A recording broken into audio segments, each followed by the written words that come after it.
Before Yorkshire was a county, it was a battleground of kingdoms. Real kingdoms with real kings, real borders, real armies, and real capitals that rose, ruled, and were wiped off the map so completely that most of the people living on their old territory today have never heard their names. There was a Celtic kingdom hidden in a great forest that was the last British stronghold in the north to fall to the invaders. There was an Anglian kingdom whose capital was York and whose king became one of the most powerful men in Britain. There was a Viking kingdom ruled by men with names like Eric Bloodaxe. And there was a vast northern empire that stretched from sea to sea and produced some of the greatest art and learning in the Dark Ages, before it was shattered and forgotten. These are the lost kingdoms of Yorkshire, the realms that came before the county. And the first one is so obscure that its name now survives only in a handful of village signs and a poet laureate's book of poems. This is Dust and Stories. Subscribe, because the ground beneath Yorkshire is layered with kingdoms nobody remembers. Let's begin where Yorkshire itself began, with the Celts. Because long before the Angles or the Vikings arrived, the people of this land were Britons, speaking a Celtic language closely related to Welsh, ruled by their own kings, worshipping their own gods. And when the Romans left Britain in the early 5th century, these British kingdoms emerged into the light of history, fighting for survival against the waves of Germanic invaders crossing the North Sea. The first lost kingdom is Elmet. Elmet was a Celtic British kingdom that covered much of what is now West Yorkshire, centered on Leeds, which was then called Loidis, and stretching across the area from Sheffield in the south to the River Wharfe in the north, taking in Ilkley, Halifax, Keighley, and Doncaster. Its name comes from the elm tree, because the kingdom lay within a vast ancient forest of elms.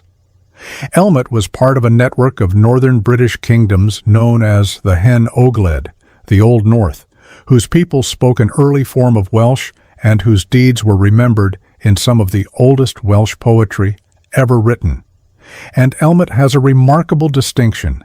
It was the last Celtic British kingdom in what is now England to fall to the Anglo-Saxons. While the rest of lowland Britain was overrun, Elmet held out, protected by its forests, its rivers, and its hills, as an island of the old British world surrounded by the rising power of the Angles. Its downfall began in 590 when its king Gwalog died fighting the Angles. The end came around 616 or 627 when Edwin, the king of Northumbria, invaded Elmet and drove out its last king, Ceretic. The excuse for the invasion was the death of an exiled Northumbrian nobleman named Hereric, who happened to be the father of a future saint, who had been given sanctuary at the Elmet court and was poisoned there. Edwin used the death as a pretext to march on the last independent British kingdom in the region. Elmet was absorbed into Northumbria. The last Celtic kingdom in Yorkshire vanished from the map after holding out for the better part of 2 centuries. The last Celtic kingdom in Yorkshire vanished from the map. But it didn't vanish entirely. The people, the Elmet site, were still recorded as a distinct group a century later. And the name survives today in villages like Barwick in Elmet and Sherburn in Elmet, just outside Leeds, and in the title of a celebrated book of poetry by the Yorkshire-born poet Laureate Ted Hughes, who grew up in the Old Kingdom and called it Remains of Elmet. The second lost kingdom is Deira. As Elmet faded, a new power was rising, and it was not Celtic. It was Anglian. The Angles, Germanic settlers from across the North Sea, had been arriving in eastern Yorkshire in growing numbers through the 5th and 6th centuries. They carved out a kingdom that covered most of what is now Yorkshire, and they called it Deira, a name adapted from an older British name for the territory. The capital of Deira was York, the old Roman city, now called Eoforwich by the Anglian newcomers. Deira was a powerful kingdom in its own right, and it gave rise to one of the most significant figures of the age. It was Deiran slave boys, sold in the markets of Rome, who reportedly caught the eye of Pope Gregory the Great. According to the famous story, Gregory saw the fair-haired boys, asked who they were and was told they were Angles. He replied that they were not Angles, but angels, non Angli, sed angeli.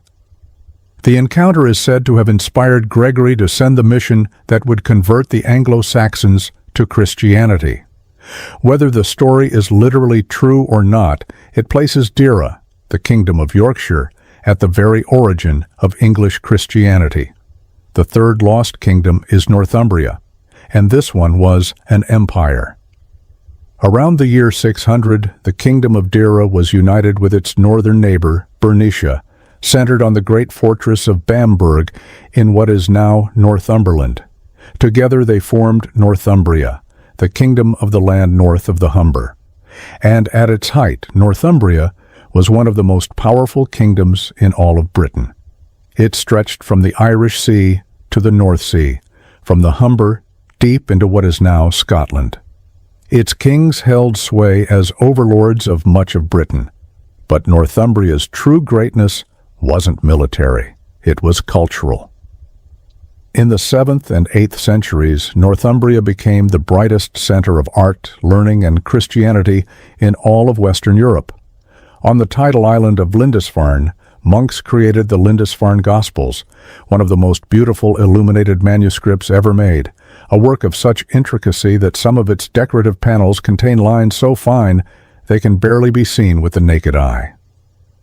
At the twin monastery of Monk Wearmouth Jarrow, the monk known as the Venerable Bede wrote the ecclesiastical history of the English people, the single most important source for early English history, and the work that effectively invented the very idea of the English as one unified people. Bede also popularized the system of dating years from the birth of Christ, the AD system that the entire world still uses today. This was a golden age. While much of Europe languished in the Dark Ages, Northumbria, the kingdom built on Yorkshire's Deira, was producing world-class scholarship, art, and devotion that still astonishes historians.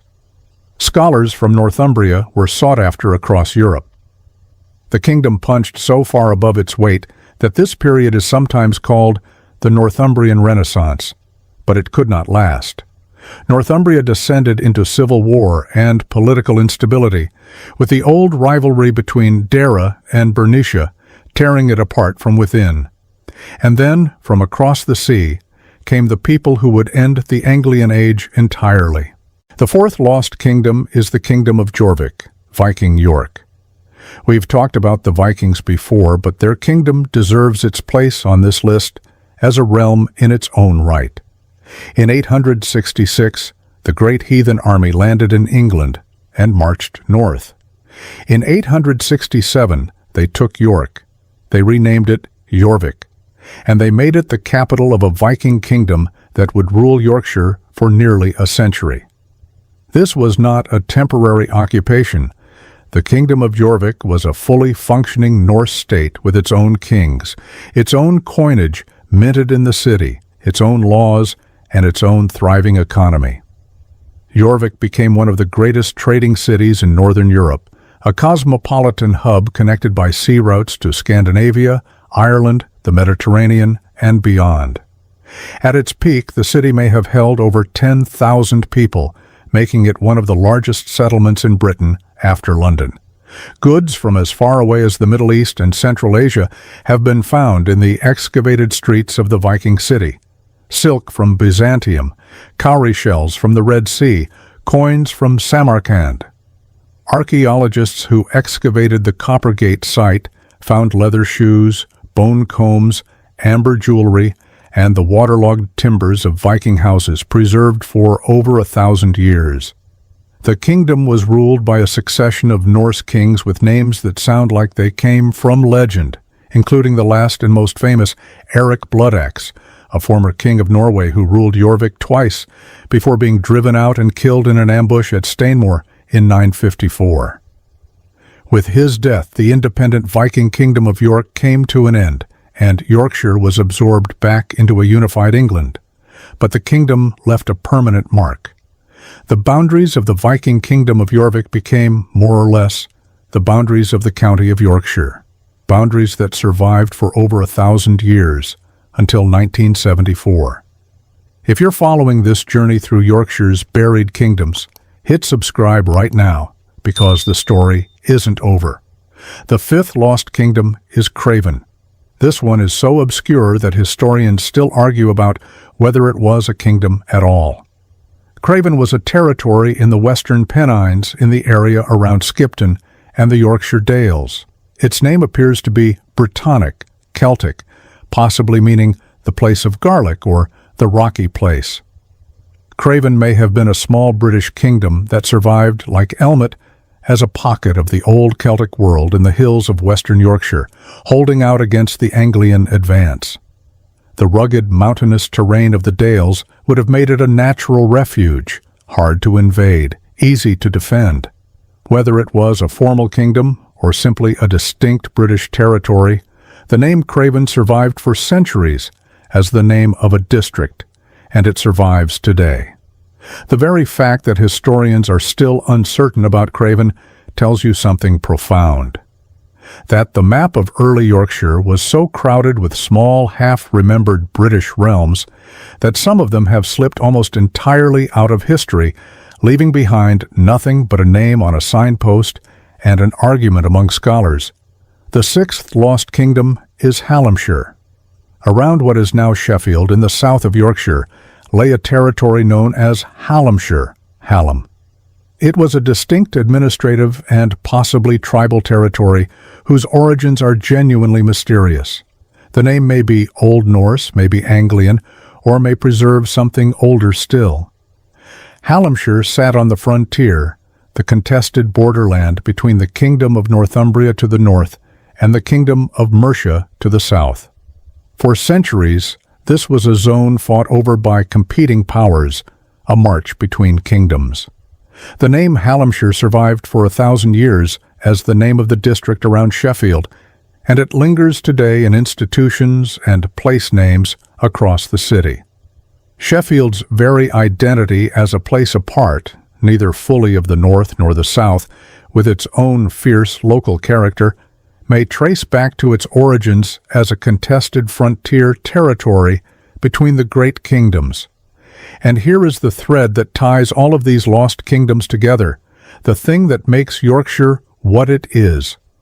Yorkshire is a palimpsest, a surface that has been written on, scraped clean, and written on again over and over for 2,000 years, but never completely erased. Underneath the modern county lie the bones of all these vanished realms. Elmet, the last Celtic kingdom, survives in the names of villages outside Leeds. Deira survives in the deep identity of the East and the Central Vale. Northumbria, the great Northern Empire, survives in the sense that Yorkshire belongs to the north, a different country from the south, with a different history and a different soul. Jórvík, the Viking kingdom, survives in the very shape of the county, in its place names, in its dialect, and in the blood of its people. Craven and Hallamshire survive as district names and local identities that refuse to die.